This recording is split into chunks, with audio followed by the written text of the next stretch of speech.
welcome to Oh Hello Maker. Today I'm going to be showing you how to create a beautiful botanical lino cut. Once you've cut your design, you can print on all sorts of different things, from greetings cards to little fabric bags, gift tags to wrapping.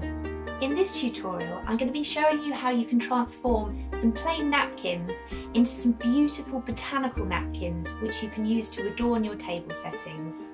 And what's even better is the pigment ink that we're going to be using can be actually sealed by putting some greaseproof paper on it, using an iron on a cotton setting, and then you'll be able to put it in the wash when your napkins get dirty.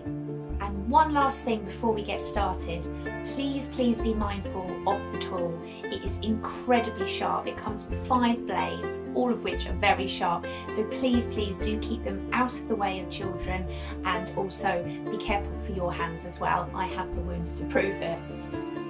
The first thing you want to do is trace off one of the botanical motifs. You'll find these on page 5 of your printed instructions.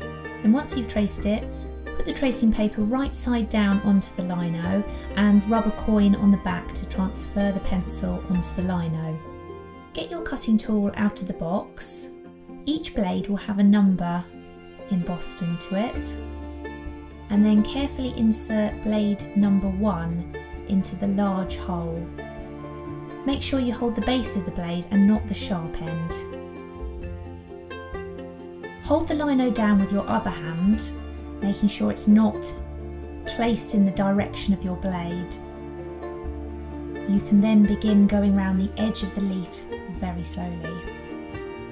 Any lino that builds up in the tool, simply just shake it out or tap it.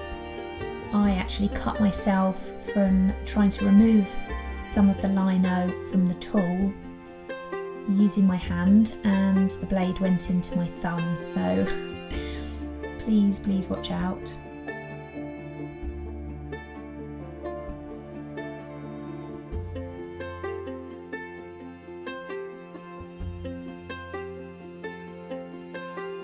Once you've gone round the whole outline of your botanical shape, you want to remove blade number 1 simply by pushing the stick into the tool so the blade pops out of the top. Please don't attempt to remove the blade with your hands. Now this time you want to insert blade number 4, which has a much bigger blade, has a much bigger surface area, so it's great for scooping away large areas.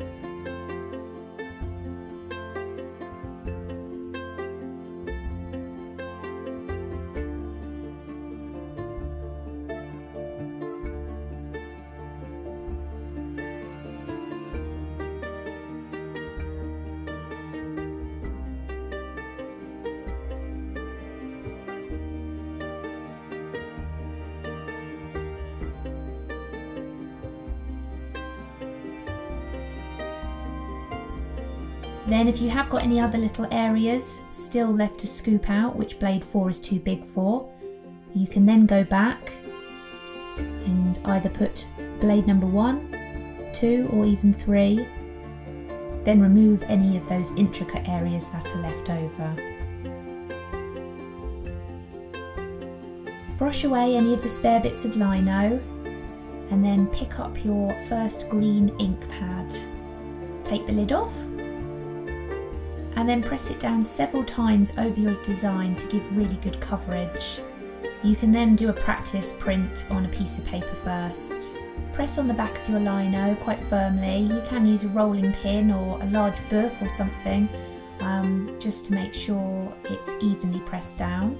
And now it's time to print on your napkin. So give it a good iron first. You can wash it first if you want. Ink up your design. Then position it into one of the corners. Give it a really good press all over. The ink doesn't transfer as well onto fabric as it does paper, so you want to make sure the coverage is as good as possible. And then you can lift over one corner just to take a peek. Now, as you'll see, It's not perfect. The ink doesn't go into all of the little ridges of the fabric here, which is why I've included a little hog hair brush. So you want to ink up the brush, get really good coverage on that brush, then apply it to your design. It's really nice actually because you can add some shading in some of the areas too. Keep adding ink to all of the leaves until you're happy with the design. Now you want to leave the ink on the napkin to dry, so probably best to leave it overnight. Then once it's dry, place a piece of greaseproof paper over your design and then iron it on a cotton setting, so a nice hot setting, just for a few seconds, and this will seal the pigment ink into the fabric. Again, for any smaller designs you can cut the lino down with scissors. Now here is the whole process again, speeded up to show you how to do the orange and the orange leaf design.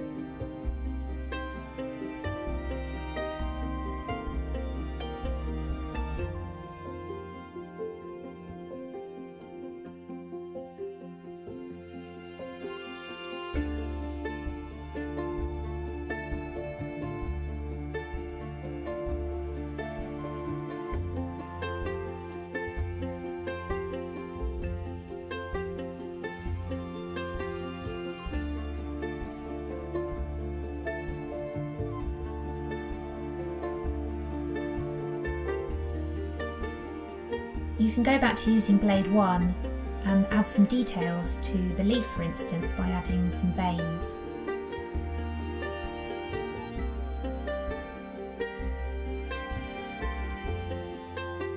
A bit of tissue or wet cloth can be handy if your ink is going onto the ridges that you've created from the bigger tool, and you can wipe off any excess ink before printing.